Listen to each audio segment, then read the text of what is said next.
Hello, very good evening dear Nishu Kumari ji. नमस्कार, सत श्री अकाल सभी को। मोनिका सिंह, राम राम जी। मास्टर जी, अरे वाह, खतरनाक। ये भी सही है। तो लास्ट जो सेशन हम लोगों ने किया था वो प्रस्तावना था डियर। और प्रस्तावना में हम लोगों ने जो टॉपिक किया हुआ है वो सोवरेन तक किया था। एक दो चीज हमने सीखी थी, एक we the people of India, हम भारत के लोग का क्या मतलब है, और दूसरा संप्रभुत्व संपन्नता का क्या मतलब है। तो इस संप्रभुत्व संपन्नता में हमने देखा था कि दो चीजें होती हैं। पहला तो एब्सोल्यूट पावर, या पूर्ण रूप से जो शक्ति मिल जाए, एब्सोल्यूट एंड अनलिमिटेड पावर। आप ये भी कह सकते हैं एब्सोल्यूट एंड अनलिमिटेड पावर जब आ जाती है किसी गवर्नमेंट की खुद के पास, मतलब गवर्नमेंट के पास, तो वही सर हो जाता है सोवरेन, वही हो जाता है संप्रभुत्व संपन्न। दो तरह की होती है सर सोवरेनिटी, एक एक्सटर्नल होती है, एक इंटरनल होती है। इंटरनल वो होती है जिसमें कानून व्यवस्था बनाने की वगैरह की बात हो और उसको लागू कराने की बात हो, अगर कोई लागू ना करे तो उसमें पनिशमेंट देने की बात हो। और एक होती है एक्सटर्नल यानी बाहरी, जिसमें हम किसी देश की माने ना माने वो हमारी मर्जी होगी। हमें लगता है कि उसके लागू करने से देश का भला हो सकता है, लोगों का भला हो सकता है, तो लागू करेंगे, नहीं तो सर लागू नहीं करेंगे। तो ये है डिफरेंस इंटरनल और एक्सटर्नल का। उसके बाद अगर हम पीछे चलें तो जो हमारी प्रस्तावना और उद्देशिका थी उसमें हमने संप्रभुत्व संपन्नता खत्म कर ली। इसी में अगर मैं आपसे ये सवाल पूछूं कि बेटा एक बात बता सकते हो क्या कि भारत संप्रभुत्व संपन्न हुआ कब था? आप कहेंगे सर जिस दिन भारत का संविधान लागू हुआ था। मैं कहूंगा 26 जनवरी 1950 को। बोलो हाँ या ना। जी सर, 26 जनवरी 1950 को ही हुआ था। अब मुझे एक बात बताओ, हमने ये कह दिया कि किसी भी बाहरी देश का हम पे कोई प्रभाव नहीं होगा। अब ये इंडिया है, अब चाइना कहता है कि ऐसा है बेटा इंडिया, तू है ना तवांग वाले इलाके से निकल ले। अब समझिएगा, चाइना कहता है इंडिया को बेटा ऐसा है तवांग वाले इलाके से तू निकल ले। इंडिया कहता है क्यों निकल लो भाई, क्योंकि तवांग तो जो है अरुणाचल प्रदेश, और अरुणाचल प्रदेश जो भारत का इंटीग्रल हिस्सा है। आप कैसे कह सकते हो? बकायदा आप तवांग के हिस्से में मत आइएगा, क्योंकि तवांग का हिस्सा भारत का है। भारत एक संप्रभुत्व संपन्न राष्ट्र है और इस हिस्से में जो भी चीज होगा उसको फॉलो कराना नहीं कराना हमारी जिम्मेदारी होगी। चाइना कहता है कि भैया ऐसा है, रुको, मैं तो यहाँ आकर के बैठ जाता हूँ। तवांग के इलाके में सर चाइना आके बैठ गया। चाइना करके बैठ गया तो हम उसे कहते निकल जाओ। चाइना निकलता है नहीं।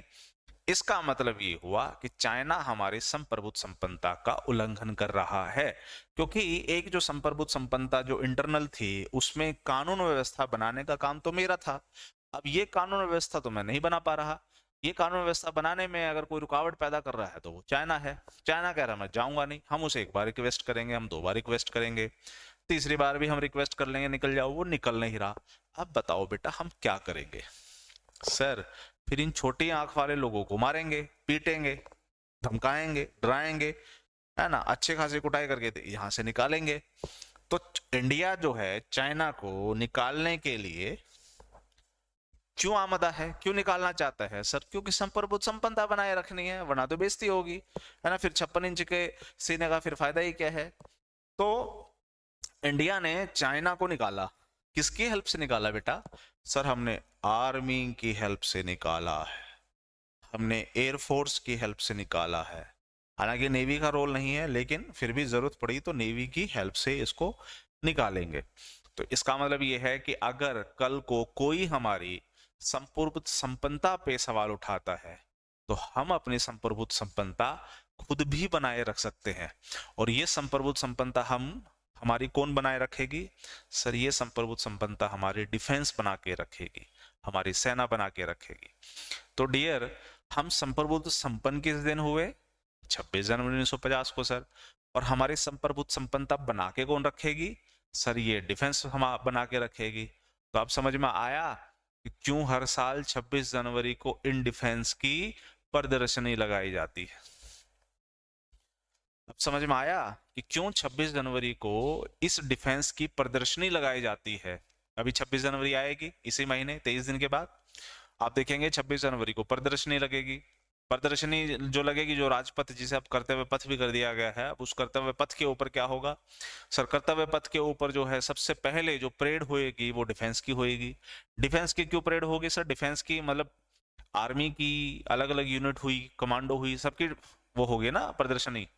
प्रदर्शनी उसके साथ साथ टैंक्स की भी होगी सर, उसके साथ साथ मिसाइल की भी होगी सर।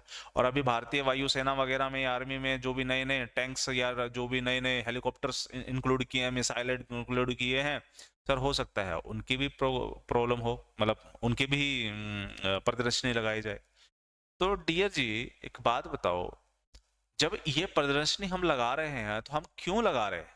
क्योंकि हम पूरी दुनिया को बता रहे हैं कि भारत एक संप्रभुत्व संपन्न राष्ट्र है और भारत अपनी आंतरिक और बाहरी संप्रभुत्व संपन्नता बनाए रख सकता है। लेकिन अगर कोई हमारी सोवरेनिटी को छेड़ेगा तो फिर हम अपनी सोवरेनिटी को बनाए रखने के लिए डिफेंस का इस्तेमाल करेंगे, और वो डिफेंस जिसकी हम सिर्फ प्रदर्शनी दिखा रहे हैं, असली में डिफेंस तो हमारी कहीं और बैठी हुई है। हम सिर्फ ये बता रहे हैं दुनिया को कि डियर दुनिया वालों, इंडिया अपनी सोवरेनिटी को प्रोटेक्ट करने के लिए कैपेबल है।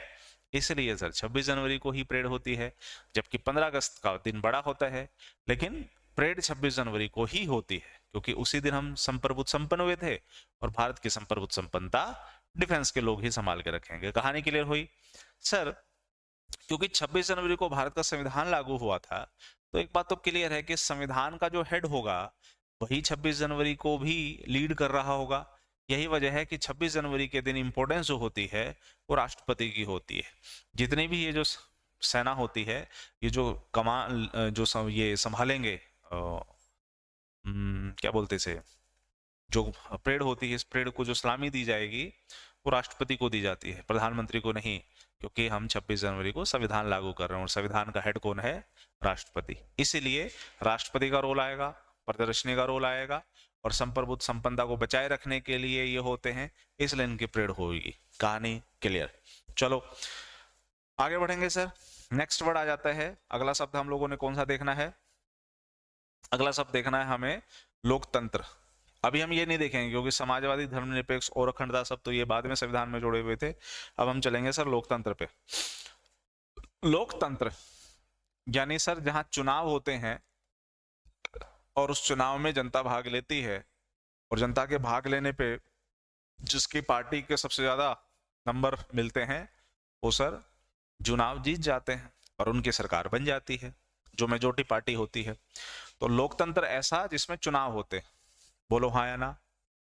हाँ सर, लोकतंत्र ऐसा जिसमें चुनाव होते हैं, और चुनाव के होते हैं दो टाइप। एक चुनाव होता है सर प्रत्यक्ष, जिसमें आप और मैं, यानी जब जनता वोट देने जाती है खुद से, वो है प्रत्यक्ष चुनाव। लेकिन जब जनता ने जिसको चुना और वो लोग जब वोट देने आएंगे तो वो चुनाव हो जाएगा सर अप्रत्यक्ष, यानी इनडायरेक्ट। तो समझ में आ गई? लोकतंत्र ऐसा सर जिसमें चुनाव होते हो। आगे बढ़िए। लोकतंत्र कितने टाइप के होते हैं? लोकतंत्र भी सर दो टाइप के होते हैं। एक लोकतंत्र होता है अप्रत्यक्ष, एक लोकतंत्र होता है प्रत्यक्ष। दोनों में क्या डिफरेंस है? सरकार ने आपको ये कहा कि बेटा जी आप हमें वोट दो, हम आपको नौकरी देंगे। तो क्या आपको नौकरी मिल गई? खट्टर साहब ने हमें ये कहा कि हमें वोट दो, हम आपको नौकरी देंगे। नौकरी मिल गई हमें? नहीं सर, नहीं मिली। तो इसका मतलब है कि सरकार ने हमसे झूठे वायदे किए। हाँ सर, कह सकते हैं। उन्होंने जितनी नौकरियों का वायदा किया था उतना भी नहीं दिया। फिर तरीके से नौकरी देने का वायदा हुआ था, वो भी हम देखते हैं कि कितना फेर तरीका। हरियाणा में वो भी फेर तरीका, सर भूल जाओ, वो भी हमने देख लिया। इसका मतलब सरकार अपने वायदे पूरे नहीं कर रही। तो सर जब सरकार अपने वायदे पूरे ना करे, जनता सरकार को हटा दे, तो ये है सर प्रत्यक्ष लोकतंत्र। अब आंख बंद करो और सोचो, क्या भारत में सरकार अगर कोई काम ना करे तो क्या इसके लिए आप सरकार को हटा सकते हो क्या? सोचो, अगर सरकार कोई काम ना करे, क्या इसके लिए जनता सरकार को हटा सकती है? उत्तर मिलेगा नो। जहां सरकार जनता को उसके किए गए काम के लिए ना हटा सके, वो लोकतंत्र तो हो जाएगा सर अप्रत्यक्ष। और जब सरकार के किए हुए कामों की वजह से, या ये कह लीजिए सरकार ने जो वादा किया वो काम नहीं किया और जनता सरकार को हटा दे, तो सर ये हो जाएगा प्रत्यक्ष लोकतंत्र। समझ में आ गई कहानी? जब सरकार को जनता लेकर के आई है और सरकार को जनता ही हटा दे, सर ये प्रत्यक्ष है। जब सरकार को लेकर के आई है जनता, लेकिन अब जनता सरकार को ना हटा सके, ये अप्रत्यक्ष है। दुनिया में ज्यादातर जो देश जो लोकतांत्रिक हैं वो यही हैं। इक्का दुक्का देश हैं जो बचे हुए हैं जो प्रत्यक्ष लोकतंत्र की तरफ है, वो आपको देखिएगा। इसमें एक देश का नाम आता है स्विट्जरलैंड।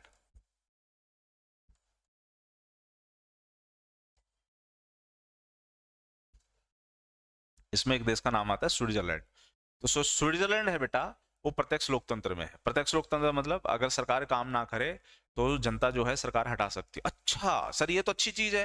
अरे नहीं बेटा, ये अच्छी चीज आपको एक बार के लिए लग सकती है, लेकिन ओवरऑल ये अच्छी चीज नहीं है। क्योंकि अगर भारत में ये लोकतंत्र प्रत्यक्ष वाला मेथड आ जाएगा तो आप देखिए सरकार तो हर तीसरे चौथे दिन भारत में जाएगी। क्योंकि भारत में तो लोग शांत, ये खुश तो होते नहीं, संतुष्ट तो होते नहीं है। भारतीयों को तो लगता है कि पता नहीं क्या ही हो गया है।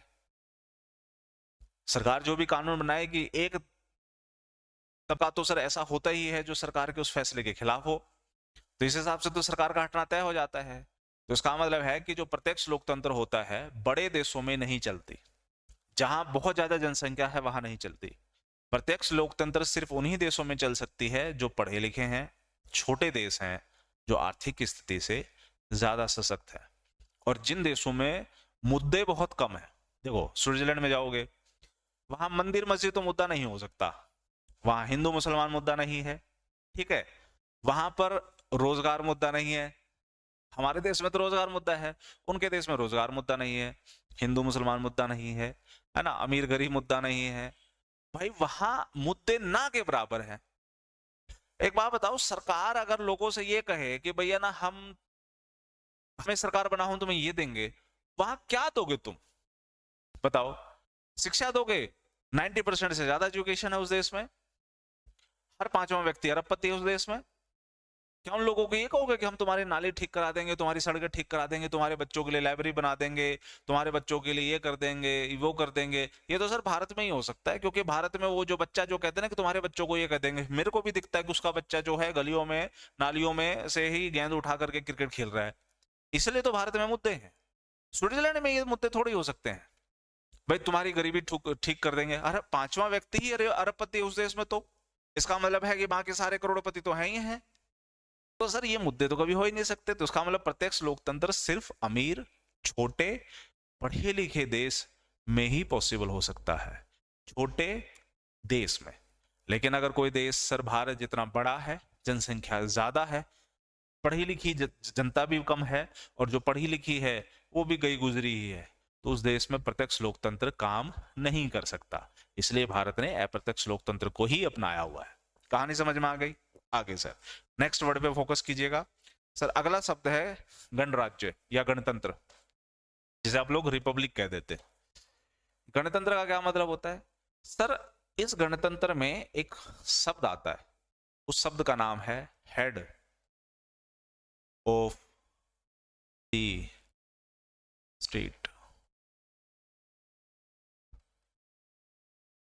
अब एक बात बताओ, इंडिया में हेड ऑफ द स्टेट कौन है भाई? और इंग्लैंड में हेड ऑफ द स्टेट कौन है?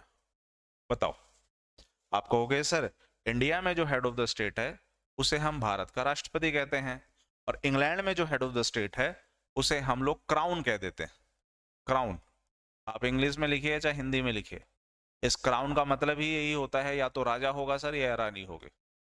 इसलिए राजा ना लिख करके क्राउन लिख देते हैं। हो सकता है उस क्राउन, वो जो मुकुट है वो किसी रानी के ऊपर हो, जैसे कि अभी कुछ समय पहले रानी हुआ करती थी, वो मर गई, अब उसकी जगह किसने ले ली? एक राजा ने ले ली, तो क्राउन अब राजा हो गया। तो इसलिए हम राजा रानी नहीं लिखते, क्राउन लिखते हैं। ठीक है सर, समझ में आ गया। अब मुझे ये बात बताओ, भारत का राष्ट्रपति को क्या भारत की जनता सीधे चुनती है क्या? आंसर मिलेगा नहीं सर, प्रत्यक्ष चुनाव नहीं होता है, अप्रत्यक्ष होता है। मतलब भारत की जनता राष्ट्रपति को नहीं चुनती, भारत की जनता ने जिन लोगों को चुना है, जैसे सर लोकसभा हो गया, विधानसभा होगी, और विधानसभा से होते हुए जो राज्यसभा है, सर वो लोग मिलकर के भारत के राष्ट्रपति के चुनाव में भाग लेते हैं। मतलब भारत के राष्ट्रपति का जो चुनाव होता है वो अप्रत्यक्ष रूप से होता है। बोलो हाँ या ना? तो मैं ये कह सकता हूं कि भारत का जो प्रथम व्यक्ति है हेड ऑफ द स्टेट, वो भारत की जनता के द्वारा या तो प्रत्यक्ष या फिर अप्रत्यक्ष रूप से निर्वाचित हो रहा है। तो अब आप बताओ कि क्या भारत के राष्ट्रपति का चुनाव होता है भारत में? सोचो। हाँ सर, बिल्कुल चुनाव होता है। अभी द्रौपदी मुर्मू बन के तो आई है। Dear Johnny, very good evening. अभी द्रौपदी मुर्मू भारत की राष्ट्रपति तो बनी है। हाँ भाई, बिल्कुल बनी है भारत की राष्ट्रपति। तो राष्ट्रपति को जो बनाया गया, किसने बनाया है? आपने, मैंने? नहीं सर, हमने जिन लोगों को चुना है उन्होंने राष्ट्रपति के चुनाव में भाग लिया है। इसीलिए भारत का राष्ट्रपति जो है वो निर्वाचित है, लेकिन प्रत्यक्ष निर्वाचित नहीं है। मैंने पिछले स्लाइड में आपको क्या बताया कि चुनाव दो तरह के होते हैं, लोकतंत्र भी दो तरह के होते हैं, तो दोनों को मिक्स मत कर देना। वो चुनाव जिसमें आप और मैं वोट देने जाते हैं वो प्रत्यक्ष है। जिसमें आप और मैं वोट देने नहीं जाते, हम जिसके लिए वोट देने गए थे वो जाकर के वोट डाले, वह प्रत्यक्ष है। कहानी समझ में आई? आगे सर, तो इसका मतलब ये है कि भारत में राष्ट्रपति जो है अप्रत्यक्ष रूप से निर्वाचित है। आप समझिए, जिस देश का प्रथम व्यक्ति वहां की जनता के द्वारा निर्वाचित हो, फर्क ना पड़े प्रत्यक्ष या अप्रत्यक्ष, बस निर्वाचित हो, वही देश अपने आप को कहेगा लोकतंत्र। ओ सॉरी, माफी चाहूंगा, वही देश अपने आप को कहेगा गणतंत्र, रिपब्लिक, क्योंकि उस प्रथम व्यक्ति की कुर्सी पे कोई भी भारतीय जा सकता है। बोलो हाँ या ना? क्योंकि जिसको भी भारत का राष्ट्रपति बनना है उसको कम से कम 35 वर्ष की उम्र होनी चाहिए और वो भारत का नागरिक होना चाहिए। बस मेन तो यही दो चीज है। अगर आप ये कंडीशन पूरी करते हैं तो क्या भारत के राष्ट्रपति बन सकते हैं क्या? हाँ सर। अब सोच कर देखो बेटा, एक 35 साल से ऊपर का व्यक्ति भारत का राष्ट्रपति बन सकता है, तो इसका मतलब ये है कि भारत में कोई भी व्यक्ति किसी भी पद पे जाने के लिए अपनी एलिजिबिलिटी पूरी करता है। एक आदिवासी महिला अगर राष्ट्रपति बन सकती है इस देश में, तो दोस्त इस देश में कोई भी पद किसी भी व्यक्ति के लिए फिर खुला है। बोलो हाँ या ना? और जिस देश में कोई भी पद किसी भी व्यक्ति के लिए खुला होता है, सिर्फ वो योग्य होने चाहिए, वो देश ही अपने आप को गणतंत्र कहेगा। अब अगला सवाल, सर क्या इंग्लैंड गणतंत्र है क्या? एक बार देख लेते हैं। इंग्लैंड में क्या वहां की जनता राजा को चुनती है क्या बेटा? नहीं सर, राजा को तो नहीं चुनती। अच्छा, डायरेक्ट नहीं चुनती होगी, इनडायरेक्टली चुनती है क्या? नहीं सर, इनडायरेक्ट भी क्राउन को नहीं चुना जाता। ये तो वंश है सर, राजा का बेटा, राजा का बेटा, राजा का बेटा, ये तो चल रहा है। यानी वहां पर जो व्यवस्था चल रही है वो वंशानुगत व्यवस्था है। बोलो हाँ या ना? वहां की जो व्यवस्था है कैसी है सर? वंशानुगत व्यवस्था है। तो बेटा जहां वंशानुगत व्यवस्था है, मतलब जहां का हेड ऑफ द स्टेट वहां की जनता के द्वारा ना तो ही प्रत्यक्ष और ना ही अप्रत्यक्ष रूप से निर्वाचित हो, वो देश कुछ भी हो सकता है। वो देश क्या नहीं होगा सर? वो देश गणतंत्र नहीं होगा। तो बेटा इंग्लैंड कहाँ है गणतंत्र? इंग्लैंड एक संवैधानिक राजतंत्र है। सर संवैधानिक राजतंत्र मतलब? राजतंत्र का तो मतलब सर वो होता है जिसमें राजा और रानी हेड होते हैं। हाँ तो फिर राजा रानी ही तो हेड है ना। आप देखो, क्राउन का मतलब क्या है? राजा रानी हेड है। अब मेरा आपसे अगला सवाल होगा, बेटा इंग्लैंड में क्या प्राइम मिनिस्टर होता है क्या? हाँ सर, बिल्कुल होता है। अब मुझे एक बात बताओ, इंग्लैंड में कौन ज्यादा ताकतवर है? इंग्लैंड का राजा या रानी या फिर इंग्लैंड का प्रधानमंत्री? कौन ज्यादा शक्तिशाली है? आप कहेंगे सर इंग्लैंड का प्रधानमंत्री ज्यादा पावरफुल है। क्राउन ज्यादा पावरफुल नहीं होता ना, बिल्कुल भी नहीं। तो इसका मतलब सर राजतंत्र पे अगर मैं जाऊं तो इस शब्द का मतलब ही यही होता है कि राजा रानी पावरफुल होगी। आप ये कहते हैं कि राजा रानी पावरफुल नहीं है, प्राइम मिनिस्टर पावरफुल है, इसका मतलब सर राजतंत्र नहीं होगा, क्योंकि राजतंत्र का मतलब राजा रानी के पास पावर, आप कह रहे हैं उसके पास पावर नहीं, तो इसका मतलब साफ है वो राजतंत्र भी नहीं होगा। तो फिर क्या होगा? फिर आप कहोगे सर वो संवैधानिक राजतंत्र होगा। मतलब ये राजा रानी तो हैं लेकिन वो संविधान के दायरे में आएंगे। यानी राजा रानी होने का मतलब ये नहीं है कि जो जीजा जी कहेंगे वही होएगा। राजा रानी कहने का मतलब है कि आप भी वैसा ही काम करेंगे जैसा इंग्लैंड का संविधान आपको करने के लिए कहेगा। अब जैसे कि हमारे देश में ना मुगल हुआ करते थे, दिल्ली सल्तनत हुआ करती थी, उसमें जो राजा जिसके जो मस्ती आ जाती थी वो अपना मस्ती पूरी करता था, मजे लेता था। किसी की अगर गर्दन कटवानी है गर्दन कटवा देता था। बोलो किसी की गर्दन कटवानी है तो गर्दन कटवा दो। राजाओं का तो ये दौर था। क्या इंग्लैंड में ये हो सकता है? अरे नहीं सर, इंग्लैंड में ये नहीं हो सकता। इंग्लैंड में राजा भी वैसा ही काम करेगा जैसे इंग्लैंड का संविधान कह रहा है उसको करने के लिए। तो मतलब इंग्लैंड में राजा शक्तिशाली नहीं है, इंग्लैंड का संविधान शक्तिशाली है। तो जब राजा को भी संविधान के दायरे में ही रह के काम करना पड़ रहा है, तो इसका मतलब सर राजतंत्र पूरी तरीके से नहीं हुआ। इसको कहते हैं हम लोग संवैधानिक राजतंत्र, कॉन्स्टिट्यूशनल मोनार्की। बोलो हाँ या ना? हाँ सर, बिल्कुल सही बात है। चलो आगे बढ़िए। अच्छा, क्या इंडिया में प्राइम मिनिस्टर है क्या? बिल्कुल है सर। तो बेटा इंडिया में ज्यादा ताकतवर कौन है? राष्ट्रपति ज्यादा ताकतवर है या प्रधानमंत्री ज्यादा ताकतवर है? अरे सर ये तो बड़ा ट्रिकी है, बट कोई दिक्कत नहीं है। आपने सर इंग्लैंड की जो तस्वीर दिखाई है, ऐसी ही तस्वीर भारत की भी देखने को मिल रही है। देखना, दोनों की तस्वीर सेम दिख रही है क्या? हाँ सर, जब दोनों की तस्वीर सेम देखने को मिल रही है तो इसका मतलब भारत में प्राइम मिनिस्टर भी ज्यादा ताकतवर होना चाहिए, राष्ट्रपति के पास कम पावर है। लेकिन आप देखेंगे कि इंग्लैंड और भारत की जो सिचुएशन है वो सेम है, एक चीज को छोड़ करके। बकायदा वहां पर वंशानुगत प्रक्रिया चल रही है, यानी पहले ही सीट पे वही व्यक्ति जाएगा जिसका वंश चल रहा है। लेकिन भारत में ऐसा नहीं है, पहले सीट पे कोई भी भारतीय जो कंडीशन पूरी कर रहा है वो राष्ट्रपति बनेगा। बस इस मामले में हम लोग इंग्लैंड से अलग हैं, यानी प्रथम व्यक्ति हेड ऑफ द स्टेट वंशानुगत नहीं होगा, बाकी सेम है। उनको भी शक्ति नहीं है, इनको भी शक्ति नहीं है। फिर एक एग्जामिनर ने आपसे सवाल पूछा कि भारत के राष्ट्रपति की स्थिति बताइए, इनमें से किस देश के प्रमुख के बराबर है? किस देश के प्रमुख के बराबर है? अरे क्या हो रहा है यार, इस देश में किसके प्रमुख के बराबर है? भारत के राष्ट्रपति की स्थिति इसमें से किस देश के राज्य प्रमुख के बराबर है? इंग्लैंड, अमेरिका, जर्मनी और फ्रांस। सर फ्रांस में भी राष्ट्रपति ताकतवर होता है, जर्मनी में भी राष्ट्रपति ताकतवर होता है, हालांकि वहां राष्ट्रपति नहीं कहते, चांसलर कहते हैं। सर ताकतवर होता है। अमेरिका में भी सर राष्ट्रपति ताकतवर होता है। इंग्लैंड का जो राजा है, क्राउन है, वो ताकतवर नहीं होता। इसका मतलब सर भारत के राष्ट्रपति की स्थिति इंग्लैंड के क्राउन की जैसी होती ही है। वो भी सर सिर्फ साइनिंग अथॉरिटी है, भारत का राष्ट्रपति भी साइनिंग अथॉरिटी है। वहां का राजा भी वही करेगा जो जीजा जी कहेंगे, भारत का राष्ट्रपति भी वही करेगा जो जीजा जी कहेंगे। कहानी क्लियर जी? अब बताइए, यहां तक किसी बच्चे को कोई डाउट है तो पूछिए बच्चे। किसी भी बच्चे को यहां तक किसी तरह का डाउट है तो पूछिए।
चलो कोई डाउट नहीं, बहुत ही बढ़िया।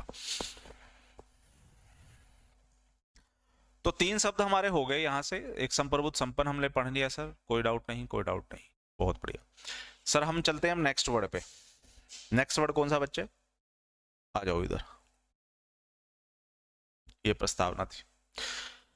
तो अगला शब्द है समाजवाद और फिर है सर धर्मनिरपेक्ष। अब समझाऊं मैं आपसे, सवाल है सॉरी, अगर मैं आपसे एक चीज समझूं कि बेटा समाजवाद क्या होता बताओगे क्या?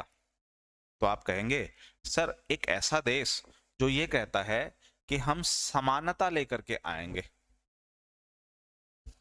समानता, हाँ। सर क्या राष्ट्रपति बनने के लिए कोई व्यक्ति राजनीतिक पद पर होना चाहिए? नहीं होना चाहिए डियर मेनपाल, उसे वो पद छोड़ना पड़ेगा। अब राष्ट्रपति की बात छोड़िए, राष्ट्रपति बनने छोड़िए, सांसद बनने के लिए भी कोई इसी राजनीतिक पद पे नहीं होना चाहिए, आपको वो पद छोड़ना पड़ेगा। ठीक है, तो इसे लाभ का पद कहते हैं, लाभ के पद पे नहीं होना चाहिए। बाकी राष्ट्रपति वाले टॉपिक में मैं आपको थोड़ा और क्लियर करूंगा इस मामले में। तो सर समाजवाद का मतलब होता है एक ऐसा देश जो बराबरी की बात कहता है, जहां ना तो अमीर होने का कंसेप्ट करो ना गरीब का कंसेप्ट करो, यानी देश को उन्नति और प्रगति और विकास के राह पे आगे बढ़ाओ, ये होता है समाजवादी। तो सर 1976 में ही क्यों समाजवादी शब्द जोड़ा गया, उससे पहले क्यों नहीं जोड़ा गया? क्योंकि बच्चे 1976 से पहले समाजवाद की जो डेफिनेशन थी वो अलग थी। मतलब सर बेटा 1950 में संविधान बना ना, हाँ, और 1949 में संविधान की प्रस्तावना को जोड़ा गया। यहाँ देखिए 26 नवंबर 1949 को संविधान में प्रस्तावना के बारे में बात हो रही है। हाँ सर, तो इसका मतलब है कि 1949-50 में समाजवाद की जो डेफिनेशन थी वो अलग थी। क्या डेफिनेशन थी सर? बेटा 1950 में समाजवाद की डेफिनेशन कुछ ऐसे थी कि मान के चलिए किसी भी व्यक्ति के पास 2 गायें हैं, मान के चलिए किसी भी व्यक्ति के पास 2 गायें हैं। ये देश कौन सा है सर? ये देश पूर्णतः समाजवादी देश है। अब एक व्यक्ति मेरे पड़ोस में गरीब है, और गरीब वो अपने निकम्मेपन की वजह से है, दिन रात जो है वो सुरती खाता रहता है और सर माल्टा पीता रहता है, जीवन तो मजे में ले रहा है। अब सरकार सर्वे करने के लिए आती है हर साल कि भाई मेरे देश में, मेरे राज्य में, मेरे इलाके में कौन गरीब है। सरकार जब सर्वे करने पे आती है तो देखती है कि जिस व्यक्ति के पास 2 गायें हैं, सर्वे हो गया, इसके पास 2 गायें हैं, पड़ोसी के पास गए, पड़ोसी के पास पता चला कि सर उसके पास कोई गाय नहीं है, ना कोई पैसा है। वो तो बंदा है ना, सरकार को कहता है माई बाप मेरे पास कुछ नहीं है, मैं तो लुट गया, मेरे पास पैसे थे वो खत्म हो गए, अब मैं गरीब हूं, मेरे को कोई नहीं देखता, माई बाप मेरा कुछ करो। तो सरकार क्या करेगी? वो देखेगी कि किसके पास, गवर्नमेंट जॉब भी नहीं होना चाहिए मोनिका जी। हिसार के जो सांसद हैं उनका नाम है बिजेंद्र सिंह। लोकसभा के सांसद बनने के लिए उन्होंने अपनी आईएएस की नौकरी छोड़ दी थी। समझ रहे हो कि अगर चुनाव लड़ना है तो आईएएस की नौकरी छोड़नी पड़ेगी। यशवंत सिन्हा, जिन्होंने अभी द्रौपदी मुर्मू के अगेंस्ट में राष्ट्रपति का चुनाव लड़ा था, यशवंत सिन्हा भी पहले आईएएस ऑफिसर ही थे।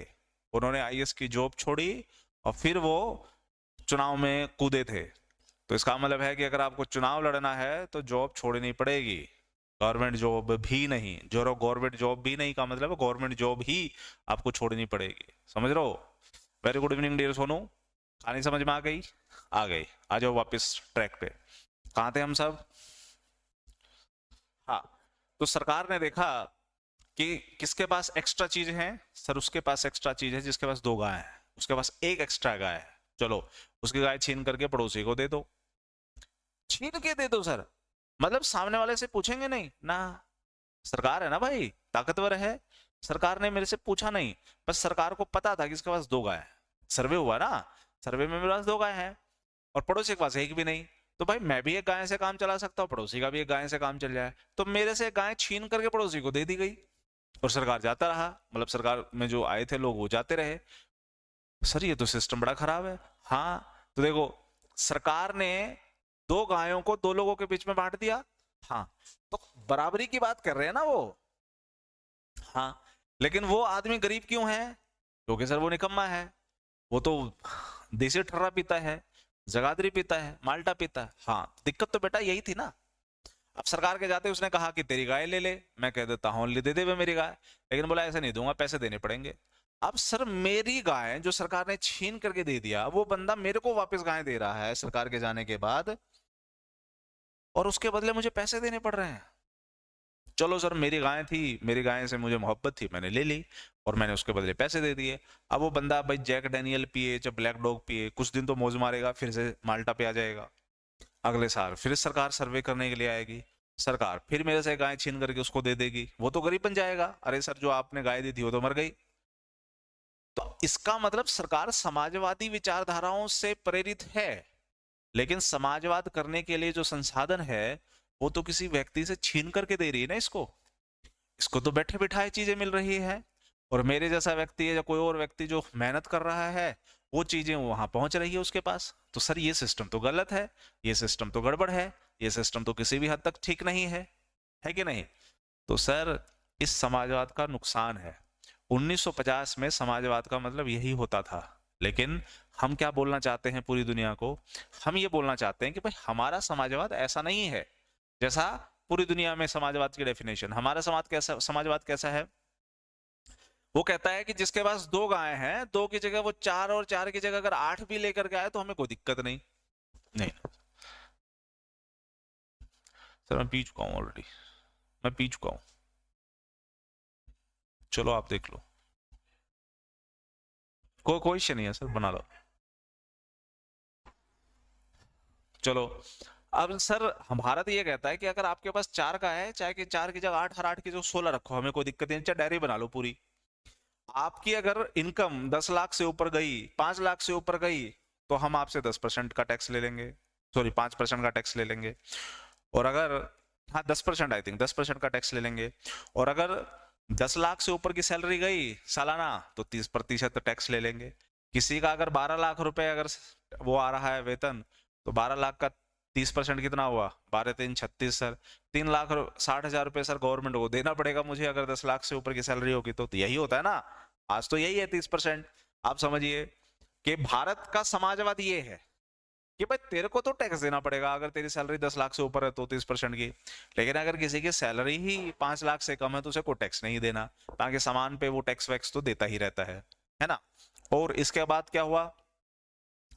अगर कोई 20 लाख, 25 लाख, 50 लाख, 10 करोड़, 50 करोड़, 500 करोड़, कितना कमाना कमा, बस टैक्स दे दे।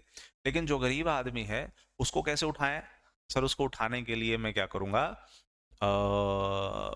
लोन की स्कीम निकालूंगा, वेलफेयर स्कीम निकालूंगा, लोन निकालूंगा। भाई मुद्रा बैंक योजना निकालूंगा, किसी को 10 लाख रुपए तक का लोन चाहिए तो लोन ले लेना, मिनिमम से मिनिमम इंटरेस्ट में हम लोन दे रहे हैं, अपना बिजनेस सेट करना, सेट हो जाएगा वो पैसा, विद इंटरेस्ट वापस कर देना। ये है सर मुद्रा योजना। कितनी अच्छी योजना है, कितनी मस्त चीज है, बोलो हाँ या ना? हाँ सर, ये तो अच्छी चीज है, बहुत ही अच्छी चीज है कि नहीं? तो भारत का समाजवाद ये है। और सर 1970 के बाद समाजवाद की डेफिनेशन बदल गई है। अब हम भारत का जो समाजवाद है, दुनिया को जो बताना चाहते हैं हम वो बता सकते हैं, क्योंकि अब दुनिया में समाजवाद की डेफिनेशन एक नहीं है, अब दुनिया में समाजवाद की डेफिनेशन भी बदल गई है। यही वजह है कि हम समाजवाद 1976 में जोड़ पाए। धर्मनिरपेक्ष क्यों जोड़ा?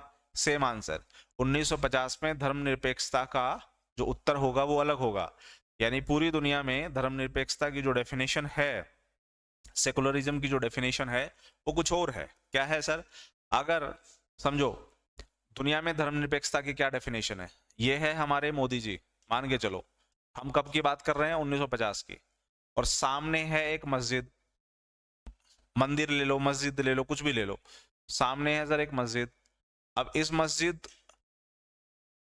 यहां से मुझे एक सड़क बनानी है, सामने मस्जिद आ गई, तो मैं ये कह रहा हूं कि भाई मस्जिद तोड़ दो। सामने अगर मस्जिद आ रही है तो मस्जिद तोड़ दो और सड़क यहीं से निकालो। ये है बेटा उस समय के डेफिनेशन सेकुलरिज्म की। लेकिन हम क्या बताना चाह रहे थे पूरी दुनिया को? अरे ना ना ना ना ना, ये हमारा समाजवाद नहीं है भाई, सॉरी हमारा धर्मनिरपेक्ष ये नहीं है। हम पूरी दुनिया को ये कहना चाहते हैं कि अगर हम सड़क बनाए, सामने मंदिर मस्जिद आ जाए, तो हम मंदिर मस्जिद नहीं तोड़ेंगे। मंदिर मस्जिद तो सम्मान की बात है ना भाई, लोग तो पूजा अर्चना कर रहे होते हैं। तो ऐसा है, यहां से अगर मुझे सड़क बनानी है तो मंदिर और मस्जिद के सामने से एक सड़क मोड़ करके बना देंगे, यानी हम ये तोड़ेंगे नहीं, साथ में सड़क बना देंगे। भारत का सेकुलरिज्म ये है।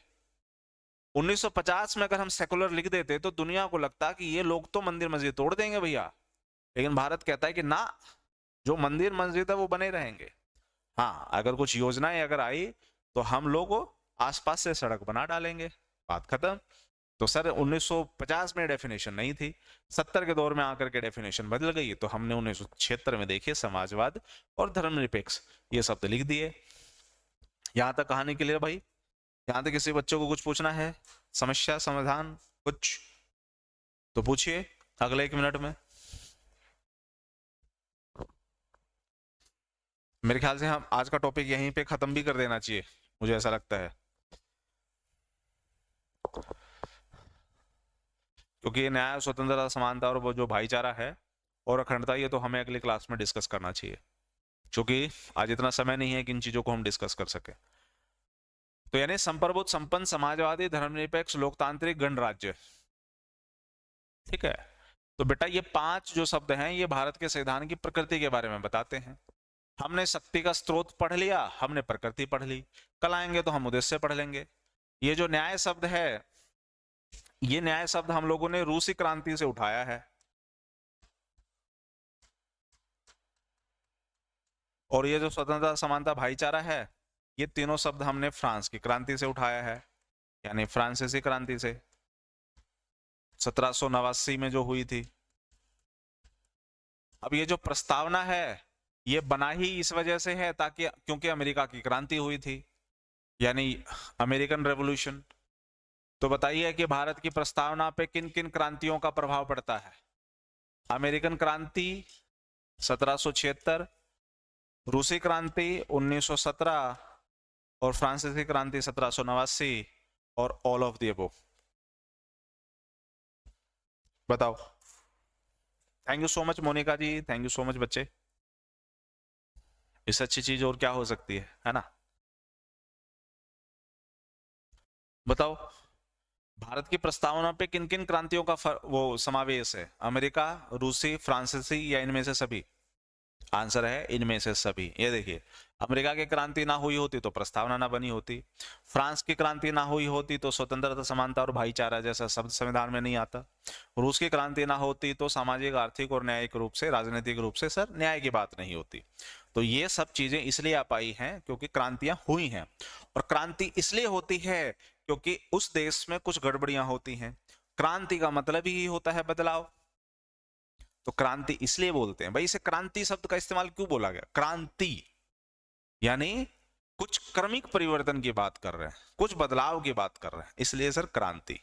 ठीक है, रेवोल्यूशन यानी चेंजेस, ठीक है, बदलाव, बदलते रहना, तो इसलिए रेवोल्यूशन। तो आज की कहानी को यहीं खत्म करते हैं बच्चे। कल को हम लोग स्टार्ट करेंगे न्याय, स्वतंत्रता, समानता, भाईचारा और अखंडता शब्द पे, है ना? करने को खत्म तो ये 10 मिनट में भी प्रस्तावना खत्म हो जाती है, ना खत्म करना हो तो इसको एक बार के लिए डिटेल में पढ़ाना पड़ता है। मिलते हैं कल। किसी का सवाल है तो पूछिए, नहीं तो आज के लिए खत्म करते हैं। डन डन डन डन, चलो ठीक है बच्चा, पार्टी करो, एंजॉय। मिलते हैं ब्रेक के बाद। 10 विदानिया।